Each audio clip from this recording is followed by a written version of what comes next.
Rakyat menggugat. Membaca 1 Raja-Raja 12 ayat 1 sampai 24. Bagian pertama.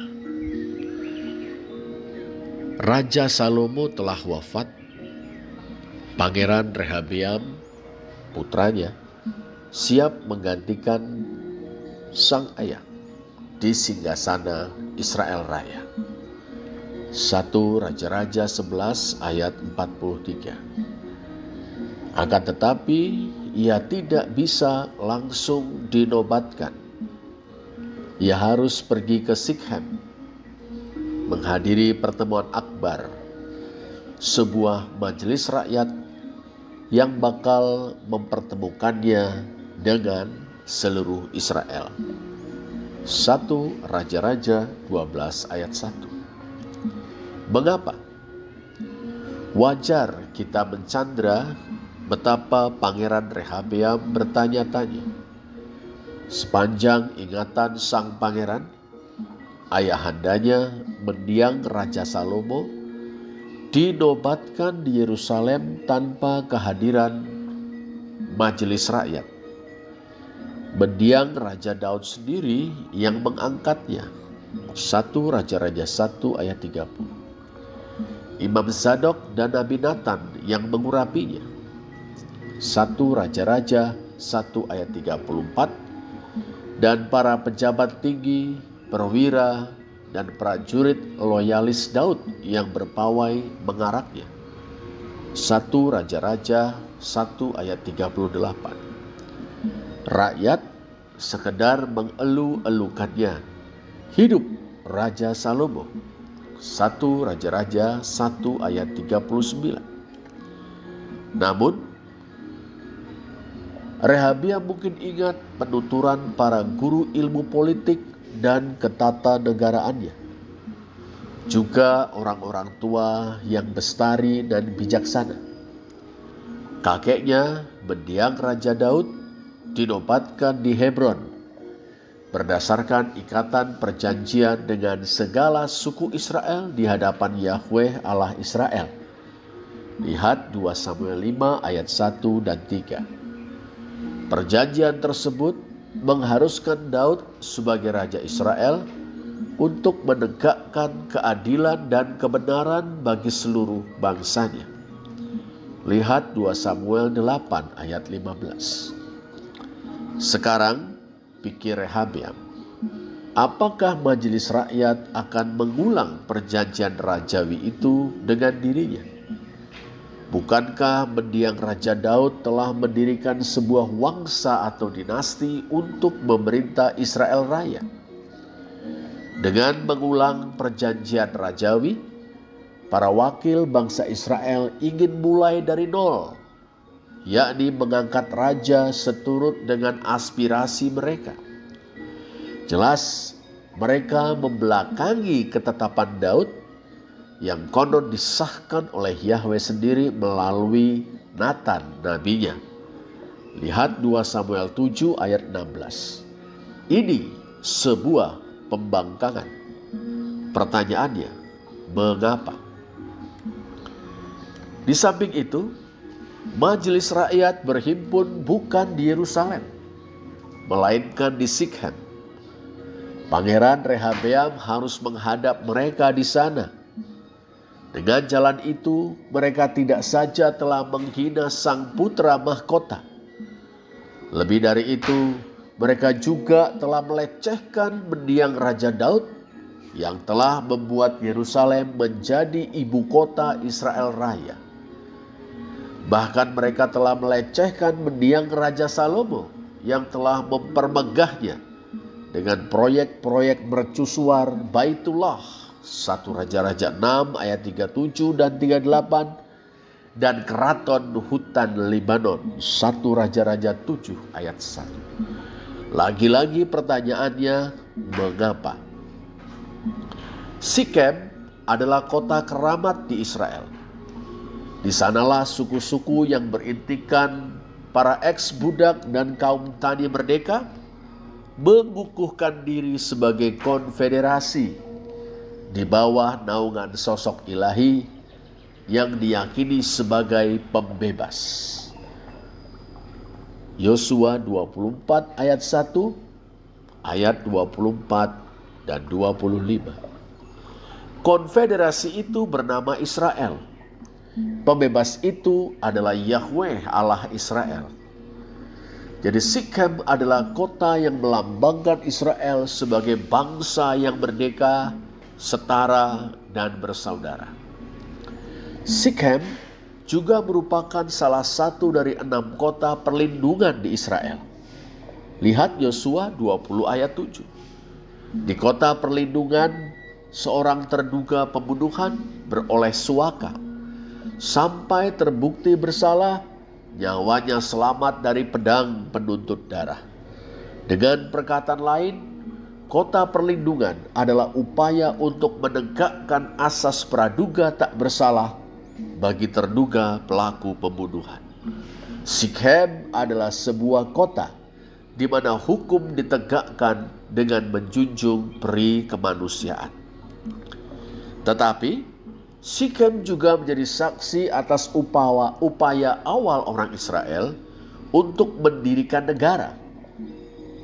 Seorang bernama Abimelekh, putra Gideon, pendekar suku Manasye yang termasyhur sebagai pahlawan perang pembebasan saat beberapa suku Israel berjuang memerdekakan diri dari cengkraman bangsa Midian. Berbunda perempuan Sikhem, Abimelekh bin Gideon memproklamirkan negara dan menabalkan dirinya sendiri sebagai raja. Lihat Hakim-Hakim 9 ayat 1-3. Untuk mengamankan kekuasaannya, Abimelekh membantai saudara-saudaranya lain ibu. Ayat 4 dan 5. Ia juga berusaha memenangkan simpati dan dukungan penduduk Sikhem. Mula-mula penduduk Sikhem mendukungnya. Lihat Hakim-Hakim 9 ayat 6. Akan tetapi setelah muncul orang yang berani menantang Abimelekh, penduduk Sikhem terbelah. Abimelekh melihat hal itu sebagai pengkhianatan dan pemberontakan. Ia berusaha menumpas mereka. Setelah membunuh banyak orang Sikhem, secara tak terduga ia mengalami luka yang fatal. Seorang perempuan menghantam kepala Abimelekh dengan batu kilangan. Kepalanya pecah. Malu dikalahkan oleh seorang perempuan, Abimelekh bunuh diri. Lihat Hakim-Hakim 9 ayat 53 dan 54. Mengetahui bahwa Abimelekh telah mati, pasukannya bubar. Ayat 55. Percobaan yang berdarah-darah untuk menegarakan Israel bermuara dalam kegagalan yang berdarah-darah pula. Dimulai di Sikhem, berakhir di Sikhem. Israel tetap tinggal sebagai konfederasi suku-suku tanpa bingkai negara. Sikhem adalah kota yang melambangkan kegagalan proyek menegarakan Israel. Terakhir, yang tak kalah penting, Sikhem terletak di pegunungan Efraim. Itu berarti Sikhem berlokasi di wilayah orang Efraim. Semua tahu, dari orang Efraim muncullah pendekar nomor wahid Israel, yakni Panglima Besar Yosua. Konon nyantri kepada Musa sang nabi. Yosua menjadi pemimpin besar dalam perang-perang revolusioner konfederasi Israel melawan raja-raja penindas di tanah Kanaan. Setelah wafat, beliau dimakamkan di pegunungan Efraim. Lihat Yosua 24 ayat 30. Hakim Agung Samuel yang pernah memimpin perang pembebasan Israel melawan Filistin dan mengurapi Saul dan Daud untuk menjadi raja-raja Israel, juga orang yang berasal dari pegunungan Efraim. 1 Samuel 1 ayat 1. Nah, kewibawaan dua pemimpin besar pranegara monarki Israel ini membuat suku Efraim menduduki posisi primus inter pares di antara suku-suku Israel. Dulu, setelah pemberontakan Absalom berhasil dipadamkan, Sheba bin Bikri mengobarkan pemberontakan baru. Dalam pemberontakan itu, Sheba didukung oleh semua orang Israel kecuali orang Yehuda, saudara-saudara sesuku Daud. Dalam pandangan Raja Daud, sebagaimana disampaikannya kepada Letnan Jenderal Abisai, sekarang Sheba bin Bikri lebih berbahaya bagi kita daripada Absalom. 2 Samuel 20 ayat 6. Menurut Jenderal Yoab, panglima tertinggi angkatan perang Israel Raya, Sheba bin Bikri meski bersuku Benyamin berasal dari pegunungan Efraim. 2 Samuel 20 ayat 21. Nah, tiap kali menyebut pegunungan Efraim, muncul di benak orang Israel pahlawan-pahlawan besar penyelamat Israel, sekaligus orang yang berani menantang kekuasaan Raja Daud. Heroisme penyelamatan dan pembangkangan terjalin bahkan lebur menjadi satu. Dan kota Sikem terletak di pegunungan Efraim. Dan majelis rakyat akan bersidang di Sikem. Sebuah sinyal yang sama sekali tidak dapat dianggap sepi. Pada akhirnya, Pangeran Rehabeam memenuhi undangan majelis rakyat. Kendati tanda tanya karena curiga menggelayuti benaknya, ia masih berharap untuk naik tahta dengan jalan damai atas dukungan wakil-wakil rakyat Israel. Namun, suka atau tidak, di Sikhem ia bertemu dengan Yerobeam. Lihat 1 Raja-Raja 12 ayat 2 dan 3. Rupanya, majelis rakyat telah menunjuk politisi itu sebagai juru bicara seluruh rakyat Israel. Loh, memangnya kenapa? Masalah? Begini, tentu Rehabeam tahu siapa Yerobeam. Rehabeam adalah tokoh oposisi di zaman mendiang ayahnya Raja Salomo. Baginda terkesan kepada pemuda yang gagah perwira. Dalam teks Ibrani Gibor Khayil, dalam terjemahan baru Lembaga Alkitab Indonesia Tangkas. Salomo terkesan pada pemuda yang gagah perwira itu. Pemuda itu juga pekerja keras dan cerdas. Ose Melaka dalam teks Ibrani. Dalam Alkitab terjemahan baru Lembaga Alkitab Indonesia, rajin bekerja. Lihat 1 Raja-Raja 11 ayat 28a. Karena itu, Baginda menunjuk Yerobeam untuk mengepalai seluruh tenaga rodi dari keturunan Yusuf, yakni Efraim dan Manasye.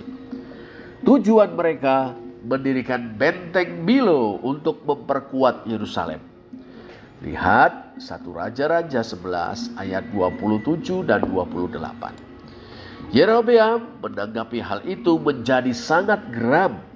Ia seorang Efraim yang sama halnya dengan orang Manasye merupakan keturunan Yusuf. Salomo mempekerja paksakan saudara-saudaranya keturunan Yusuf. Mereka harus menjadi tenaga rodi guna memperkuat pertahanan Yerusalem. Sebuah penghinaan yang teramat ironis dan menyakitkan baginya. Maka Yerobeam pun melawan, memberontak kepada Salomo. Tetapi agaknya upaya Yerobeam segera kandas, atau mungkin juga ia segera menyadari bahwa kekuatannya tidak seberapa bila dibandingkan dengan Salomo. Yang jelas, kemudian ia memutuskan untuk melarikan diri ke Mesir. Ia minta suaka kepada Firaun. Namun, sebelum meninggalkan Yerusalem, Yerobeam sempat bertemu dengan Nabi Ahia. Nabi sepuh itu seorang oposan Salomo juga. Ia meramalkan bahwa kelak Yerobeam akan menjadi raja atas sebagian terbesar suku-suku Israel. Perhatikan 1 Raja-Raja 11 ayat 29. Dalam pada itu, Raja Mesir bergacok bolak-balik. Ia memiliki hubungan yang terbilang dekat dengan Salomo. Putrinya dipersunting sebagai permaisuri Salomo. Lihat 1 Raja-Raja 3 ayat 1, 7 ayat 8. Jadi ia salah seorang mertua Salomo. Tetapi ia menerima Yerobeam. Ia tidak mendeportasi atau mengekstradisi Yerobeam ke Israel. Tentu bukan tanpa kepentingan. Hal yang sama dilakukannya juga kepada Hadad orang Edom, yang negerinya dikuasai Israel sejak Raja Daud. Lihat 1 Raja-Raja 11 ayat 14-20. Jadi Firaun Raja Mesir itu memainkan politik dua kaki. Setelah Salomo wafat, Yerobeam pulang ke tanah air. Atas izin Firaun tentunya. Langkah kuda Raja Mesir nampaknya. Setiba di Israel, Yerobeam segera bergabung dengan majelis rakyat di Sikhem. Sebab orang menyuruh memanggil dia. Begitu tutur sejarawan Deuteronomi 1 Raja-Raja 12 ayat 3. Sudah barang tentu orang atau mereka adalah majelis rakyat yang rupanya telah menjadi penubuhan kaum oposisi. Mereka bermaksud menjadikan Yerobeam sebagai penyambung lidah, bahkan pemimpin seluruh rakyat Israel. Demikianlah Pangeran Rehabeam berhadap-hadapan dengan Yerobeam. Ahli waris tahta Daud itu berjumpa dengan seorang pemimpin oposisi yang berdiri di hadapannya dengan dukungan majelis rakyat Israel. Lalu apa yang akan terjadi? Bagaimana nasib Pangeran Rehabeam, Yerobeam, kerajaan Israel Raya, dan terutama rakyat Israel? Kita akan mengetahuinya dalam pertemuan berikutnya.